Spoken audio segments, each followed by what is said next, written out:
नमः शिवाय मित्रों, नमस्कार। मैं आप सभी का स्वागत करता हूं अपने YouTube चैनल एस्ट्रो उमेश में। दोस्तों, हमारा ये जो चैनल है ये वास्तु की छोटी छोटी और बड़ी बड़ी चीजों को आप तक लाने का एक माध्यम है। हम इसमें बड़े सरल भाव से कोशिश करते हैं कि साधारण इंसान को जो अपने घर में बैठा है, जो इन सारी चीजों से परिचित ही नहीं है, पर उसके दिल में कहीं ना कहीं थोड़ा बहुत ये है कि उसने कहीं सुना है वास्तु के बारे में, एस्ट्रो वास्तु में, तो वो भ्रमित ना हो। और ये टेक्नोलॉजी का जमाना है तो यहाँ कुछ अच्छी चीजें भी मिलती है आपको फ्री में, और कुछ फ्री में मिली हुई चीजें नुकसान भी कर जाती है। अधूरा ज्ञान भी बहुत बिक रहा है और हर तरह के लोग बैठे हैं। हम ये नहीं कहते कि हम किसी की निंदा कर रहे हैं या किसी के बारे में कुछ कह रहे हैं, पर हम ये कहते हैं कि आप छोटी छोटी चीजों को अच्छे से समझ के ही करें, क्योंकि कई बार ये छोटे बदलाव आपके जीवन में बहुत बड़े अच्छे प्रभाव भी लाते हैं और कुछ की गई छोटी छोटी गलतियां ही बहुत बड़ा नुकसान भी कर देती हैं। जैसे हमने अपनी लास्ट वीडियो में आपकी कुंडली के अनुसार 12 घरों की डायरेक्शंस बताई थी कि आपकी कुंडली के 12 घर आपके घर की कौन कौन सी डायरेक्शन को बताते हैं। यानी एक तो आपकी कुंडली के घर, दूसरा आपका फिजिकल हाउस जिसमें आप रहते हैं। इन दोनों का रिलेशन क्या है ये हमने बताया। आज हम उसी चैप्टर को आगे बढ़ाते हुए कहते हैं कि सबसे पहले जब हम वास्तु दोष देखते हैं तो वास्तु दोष, सबसे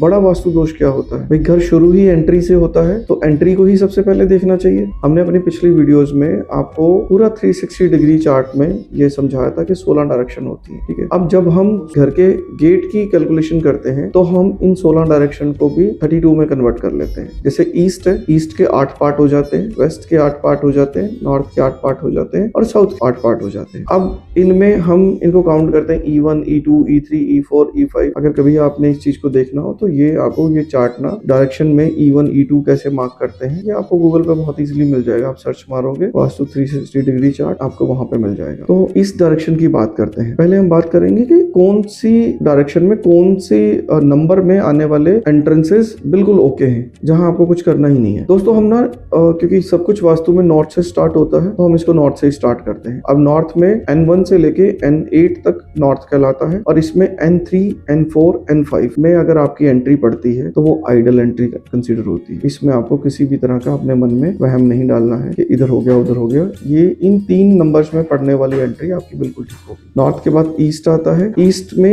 E3, E4 एकदम परफेक्ट है, कोई वास्तु दोष नहीं है। ईस्ट के बाद हमारा साउथ आता है, साउथ में again 3 entry S2, S3, S4 बिल्कुल आइडल है, इनमें कोई प्रॉब्लम नहीं है आपको। फिर वेस्ट आ जाता है, वेस्ट में W3, W4 बिल्कुल परफेक्ट है। जनरल वे में कहें तो चारों डायरेक्शंस में उनका जो 3rd और 4th नंबर है, चाहे वो N3, N4 है, चाहे E3, E4 है, चाहे आपका S3, S4 है और W3, W4 है, ये आइडल है ही है। बट इनके अलावा साउथ में S2 भी आइडल है और नॉर्थ में N5 भी आइडल है। अब हम आपको नए वीडियो में बताएंगे कि जो एंट्रियां आइडल नहीं है उनका किस तरह से इलाज करना है, क्या एक साधारण विधि के द्वारा हम उस वास्तु दोष को खत्म कर सकते हैं। मैं अपनी वाणी को यहीं विराम देता हूँ। आज के लिए नमस्कार, फिर मिलेंगे मित्रों जल्दी ही एक नई वीडियो के साथ।